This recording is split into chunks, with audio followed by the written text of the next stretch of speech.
দেবসেনা, তোমার ওকে যে নাম ধরে ডাকার ইচ্ছে তুমি সেই নাম ধরেই ডেকো, উনি কিচ্ছু মনে করবেন না। ঠিক আছে গঙ্গা।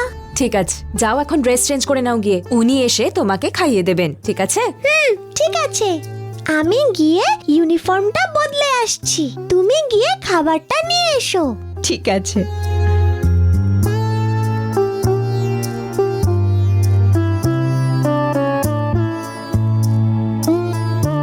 খুব ভালো হয়েছে, আজ এসেই তুমি দেবসেনার অনেকটা কাছে চলে এসেছো। হ্যাঁ, এতদিন পর্যন্ত গঙ্গা ঘরের কাজের সঙ্গে সঙ্গে দেবসেনারও দায়িত্ব নিয়েছিল। এখন তুমি আসার পরে গঙ্গার দেবসেনাকে দেখার কাজটা কমে গেল। কাজ কমে গেলেও চলবে, কিন্তু ওর কোনো দায়িত্বই একেবারে থাকবে না সেটা যেন না হয়, তাই তো গঙ্গা? কি মা, তোমার বাবার সঙ্গে কি তোমার কিছু হয়েছে? কেমন রেখে টেকে কথা বলছে? বাবা আসলে খুব রাগ করেছেন আমাদের উপর, কেরালা গিয়ে আমরা ফোন করিনি বলে, তাই না? ও, আমি ওনার সাথে কথা বলে নেব, তুমি যাও বাবা। জামাই বাবা, হ্যাঁ? তোমার লাগেজটা রুমে রেখে দিয়েছি, আর গাড়িতেই এই এক্সট্রা লাগেজটা ছিল। এটা মনে হচ্ছে ওই মেয়েটার। এটা বাড়ির ভেতরে রাখবো নাকি আউট হাউসে রাখবো? এটা আপনি কি জিজ্ঞেস করছেন? আপনি জানেন না নাকি? আউট হাউসেই রাখুন। জামাই বাবা, তুমি কাকে কখন কোথায় রাখবে সেটা তো জানি না, তাই জিজ্ঞেস করলাম। তুমি যখন বলেছ আউট হাউসেই রাখছি। বাবা, আহ? উনি বললেন আর তুমি রেখে দিলে গিয়ে। কি গো, সীতা কিন্তু আমার বন্ধু, আমি যেখানে আছি সেখানে ও থাকবে। ওর যদি কোনো অসম্মান হয় তাহলে কিন্তু আমাকেও অসম্মান করা হবে। তোমার ফ্রেন্ডের ভালোর জন্য তোমার এত বড় বড় কথা বলার কি দরকার? তুমি একদম ঠিক কথা বলেছ। আমাদের বাড়িতে কি জায়গা কম আছে? এখন তো সীতা আমাদেরই বাড়ির মেয়ে, ও নিজের মতোই আমাদের বাড়িতে থাকবে। হ্যাঁ অরুণ, সীতা তো এই বাড়িতেই থাকতে পারে। আপনারা সীতার সম্মানের জন্য আমার সাথে এই কথাগুলো বলছেন। উনি যাতে অস্বস্তি বোধ না করেন সেই জন্যই আমি এই কথাগুলো বলছি। সেই জন্যই আমি মনে করি যে ওনার আউট হাউসে থাকাটাই ঠিক। শুনুন, আপনি লাগেজটা রেখে আসুন। ঠিক আছে জামাই বাবা।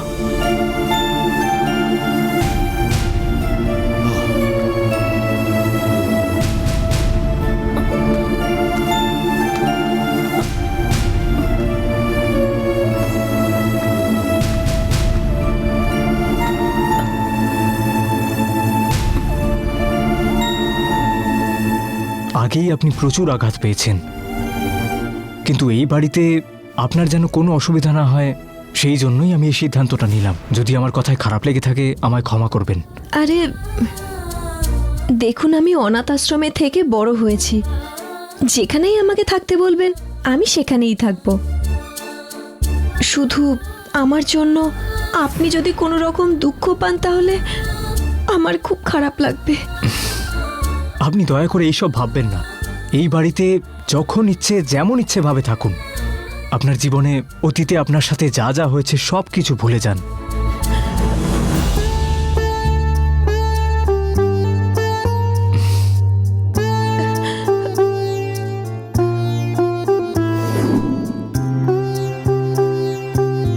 আমাকে ক্ষমা করে দাও।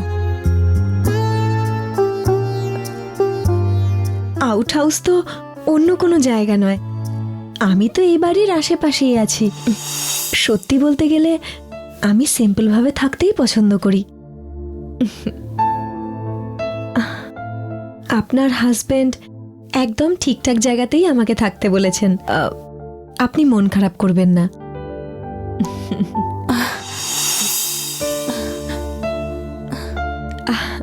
সত্যি তোমার মনটা সত্যিই অনেক বড়। আপনার থেকে বড় না। দেবসেনা যে বলল ইউনিফর্ম চেঞ্জ করে খাবার খাবে, ও তো না খেয়েই চলে গেল। ওহো, আমি তো এই ব্যাপারে একদম ভুলেই গেছিলাম। চলো যাই। আমার সাথে নন্দিনী আজও দেখা করতে এলো না। অন্য জল ত্যাগ করে 4 দিন ধরে আমি অপেক্ষা করছি। এটা তুমি দেখতে পাচ্ছ না? শিবকে কাঁধে তুলে নিয়ে যাবার থেকে অনেক বেশি কষ্ট আমার নন্দিনী মাকে ভোগ করতে হচ্ছে। গত অমাবস্যায় ওই পাপী কুমারকে মেরে ফেলার পরেই আমার সাথে ও শেষবারের মতো দেখা করেছিল। তাহলে এই অমাবস্যায় ও কেন এলো না? অমাবস্যার রাত্রে নন্দিনী বিশ্বরূপ ধারণ করে যে কোনো বাধা অনায়াসে পেরিয়ে আসতে পারত। ও বাধা পেরিয়ে আসতে পারেনি মানে হলো নন্দিনী বিশ্বরূপ ধরতে পারেনি। অমাবস্যার রাত্রে নন্দিনী বিশ্বরূপ ধরতে পারেনি মানে ওকে নিশ্চয়ই কেউ কোনো মায়া জালে আটকে রেখেছে। ঈশ্বর বারবার ভক্তের পরীক্ষা নিয়ে তাদেরকে মহান করে তোলে, কিন্তু নন্দিনীর পরীক্ষা নেবে বলে তাকে বন্দি করে রাখাটা এটা কি ধরনের ন্যায়? আদি শক্তির অর্ধ শরীর দিয়ে অর্ধনারীশ্বর বানিয়ে দেখিয়েছেন আপনি, তাহলে আমাদের জঙ্গলের দেবীকে সেই শক্তির অধিকারী করে মুক্ত কেন করছেন না? কতদিন ধরে নন্দিনী এভাবে সবার কাছে হারতে থাকবে? কতদিন ধরে ধর্মকে এভাবে অধর্মের কাছে হারতে হবে? আর কতদিন ধরে ওকে এভাবে তুমি কষ্টের উপরে কষ্ট দেবে? আমায় বলো, কবে ওর যুদ্ধ শেষ হবে? কবে ও সত্যিকারে জয়ী হয়ে দেখাবে? তুমি বলবে না তো? কিন্তু তুমি যতক্ষণ না বলছো আমি তোমায় ছাড়বো না। নন্দিনী যদি আমাকে খুঁজতে না আসে, আমি ওকে খুঁজে বের করব। খোঁজা থামাবো না, দেখবে ঠিক খুঁজে নিয়ে আসবো। তোমার কাছে এটা আমার শপথ।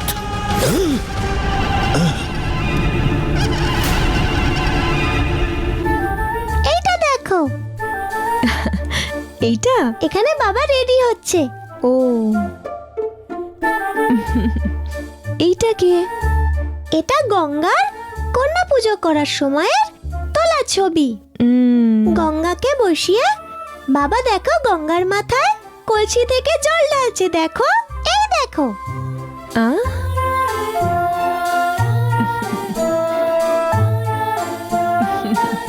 গঙ্গার কন্যা পুজো হওয়ার সময় বাড়ির সবাই বলেছিল আমি আর বাবা যেন কিচ্ছু না খাই। হ্যাঁ, গঙ্গা প্রথম দিনকে আমাকে আর বাবাকে উপোস করিয়ে রাখলো। ও ওমা তাই?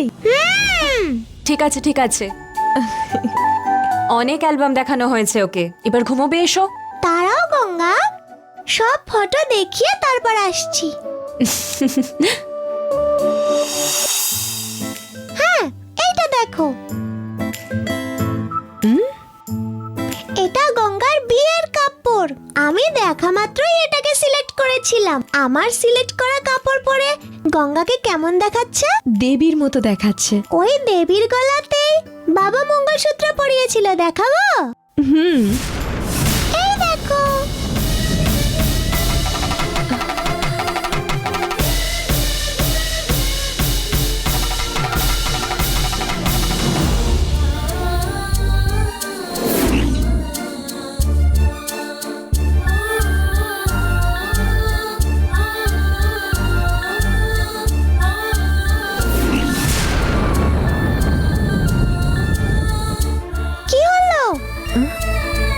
বাবার মঙ্গলসূত্র পরানোর ছবি দেখে কি চিন্তা করছে এত? এই ফটোতে বাবা আর গঙ্গাকে হিরো হিরোইনের মতো দেখতে লাগছে, তাই না? এই, এবার কিন্তু অনেক বেশি হয়ে যাচ্ছে। এবার এসো, কালকে কিন্তু স্কুল আছে, ঘুমোবে এসো। আর কয়েকটাই বাকি আছে, দেখেই চলে আসছি। তুমি বরঞ্চ গিয়ে এসি অন করো গঙ্গা। ঠিক আছে। তোমার মা জানকীর বিয়ের অ্যালবামটা খুব দেখতে ইচ্ছে করছে আমার, নিয়ে আসবে? আমার মায়ের বিয়ের অ্যালবাম দেখবে তুমি? গঙ্গা, আমিও জিজ্ঞেস করতে ভুলে গেছিলাম, আমার মায়ের বিয়ের অ্যালবামটা কোথায় গো?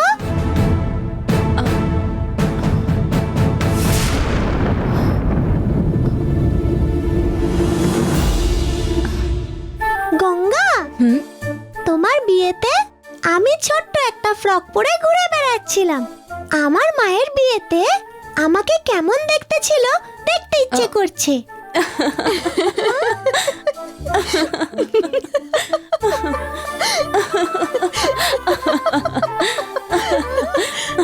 তোমরা দুজন হাসছো কেন? তোমার মায়ের বিয়ের পরেই তুমি জন্মেছো। সেটা কি করে?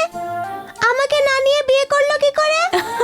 তোমাকে মেয়ে বানাবে বলেই করলো। এর চেয়ে বেশি প্রশ্নের উত্তর কিন্তু আমি এখন দিতে পারবো না সোনা। আচ্ছা ঠিক আছে সোনা, যা বলবে তাই হবে।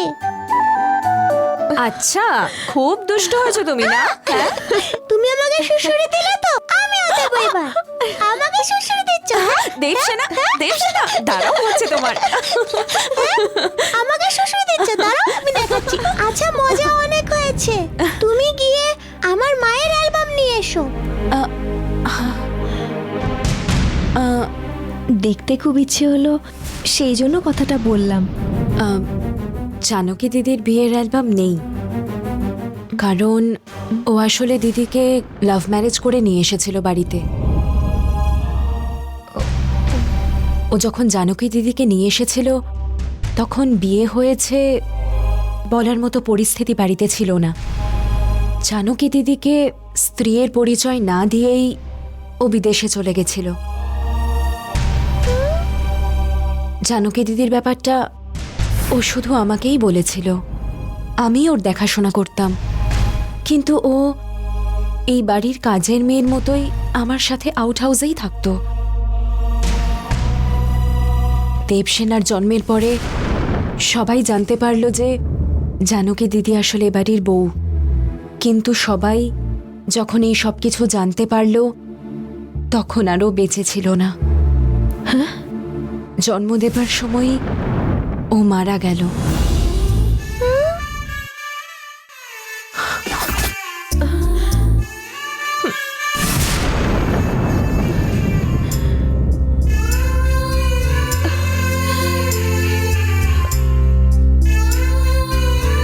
জানকী দিদি এই বাড়িতে থাকার সময় বাড়ির বৌমা হওয়ার সুখ ভোগ করতে পারেনি। এই পরিবারে থাকার সুখ পায়নি বলে সবার দুঃখ আছে, সবাই এখনো কষ্ট পায়। সেই জন্য ওর মতোই দেখতে হওয়ায় তোমাকে আমি এই বাড়িতে ভালোবেসে নিয়ে এসেছি, সবার জন্য।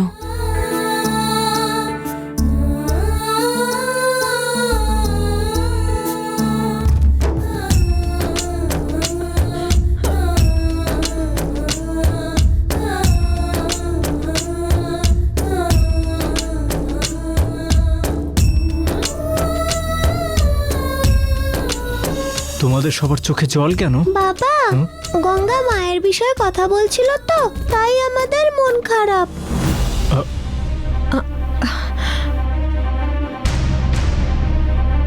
গঙ্গা, কেন বাড়িতে আসা অতিথিকে দুঃখের কথা বলে মন খারাপ করছো বলো তো? জানকী দিদির ব্যাপারে তো ওর জানা উচিত, বলো। জানকীর ব্যাপারে অন্য কাউকে বলার কি দরকার আছে? লেট হয়েছে, উনি গিয়ে ঘুমুক। ঠিক আছে, সকালে কথা বলবো আমরা। দাঁড়াও মা। আহ, আহ,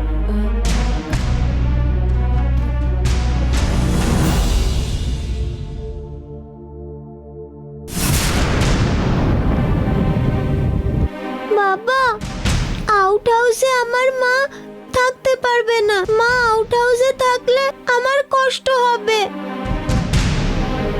তাই বলছিলাম মাকে আউট হাউসে থাকতে দিও না বাবা, প্লিজ। আহ,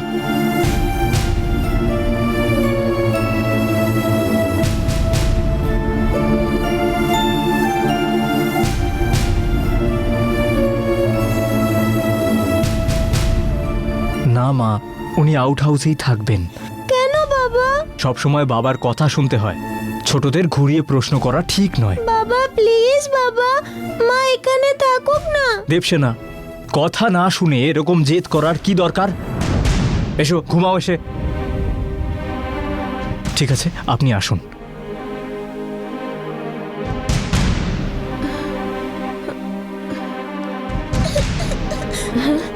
মা প্লিজ এখানে থাকো।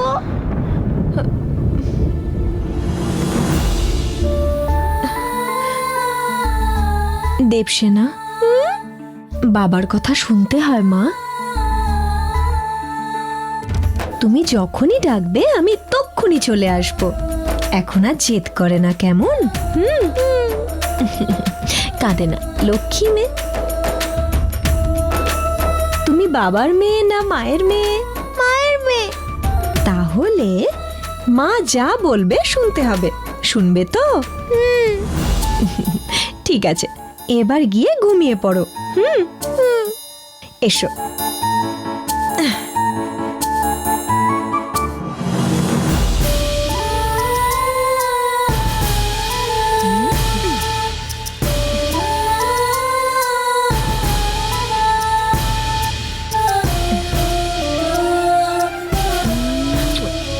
Good night.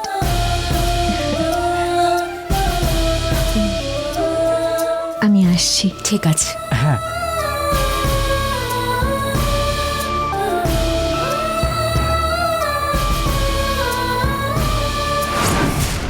জানকী দিদির বিয়ে হয়ে যাওয়ার পরে উনি ওনার শ্বশুরমশাইকে এসব কথাগুলো বলার পরিস্থিতিতে ছিলেন না। জানকী দিদি এই বাড়িটাতে যত দিন ছিল বৌমা হওয়ার সুখটাই পায়নি। জানকী দিদি এই বাড়িতে কোন পরিস্থিতিতে ছিল? আমিও কি এখন ওই পরিস্থিতিতেই আছি? ওনার জীবন ঠিক যেভাবে এই বাড়িতে শুরু হয়েছিল, আমারও কি সেভাবেই শুরু হলো? এইসব আমি কি ভাবছি? নিজের স্ত্রীকে প্রাণের চেয়েও বেশি ভালোবাসে স্বামী। মায়ের ভালোবাসা না পেয়ে থাকা একটা সন্তান। বৌমাকে নিয়ে গর্ব করেন শ্বশুর। কজন পায় এইরকম শ্বশুর বাড়ি?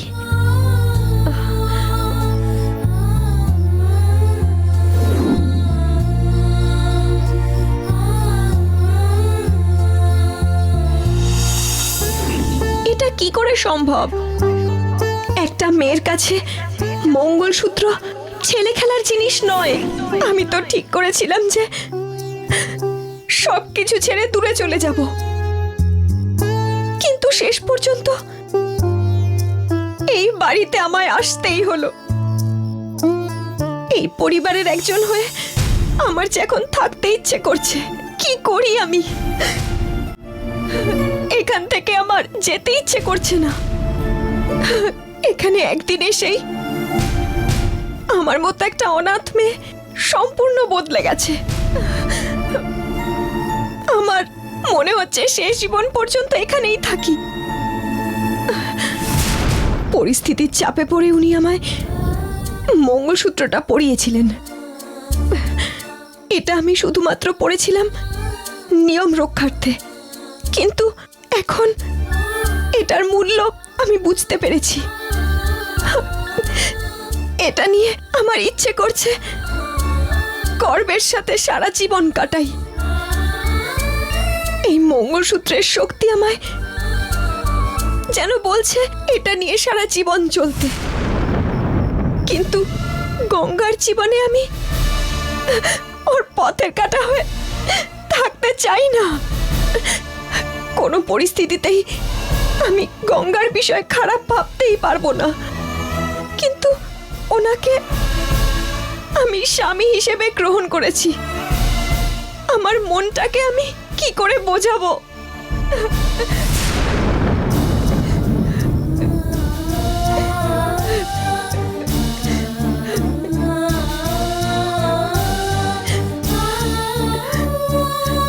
এই খেলাটা তুমি শুরু করেছো। এবার যা হবে সবকিছুর জন্য তুমিই দায়ী থাকবে।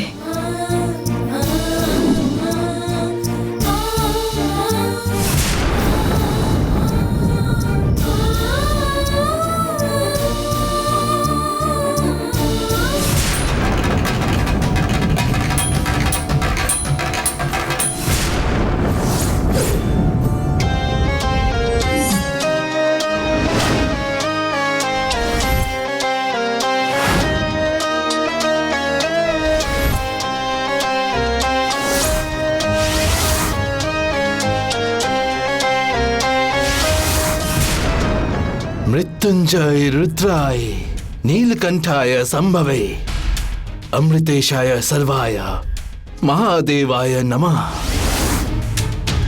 भानुकोटि भास्करम भवादि तारकम परम नीलकंठ पर्चायम त्रिलोचनम कालिका पुराधिनाथा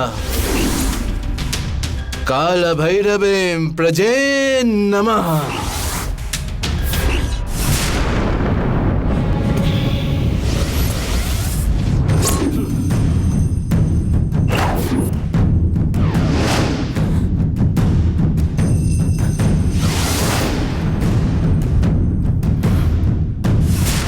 भैरव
পুজোর জন্য জল নিয়ে আয়।